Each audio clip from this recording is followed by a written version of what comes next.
বাগেরহাটের মোল্লাহাট উপজেলার মিলু মিয়ার মোড়ে পথসভায় বক্তব্য রাখেন বিএনপি মনোনীত বাগেরহাট ১ আসনের সংসদ সদস্য পদপ্রার্থী বাবু কপিল কৃষ্ণ মণ্ডল। আমাদের অঞ্চলে ধানের শীষের জন্য আমরা সবাই মিলেমিশে মোল্লাহাটবাসীকে নিয়ে কাজ করতে চাই। আমরা সকলের সাথে আসেন, আপনি পরিচিত হন।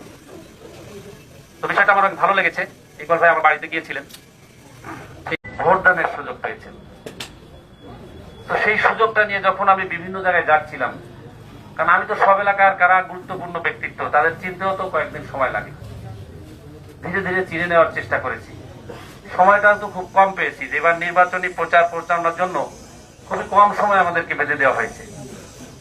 তো সেই সময়ের মধ্যে 3টি উপজেলা, ওই বাংলা বাজার থেকে আমাদের ফকিরহাটের নির্বাচনী শেষ সীমানা পর্যন্ত 90 কিলোমিটার পথ। এত লম্বা একটি জায়গা, বিশাল একটি এরিয়া নিয়ে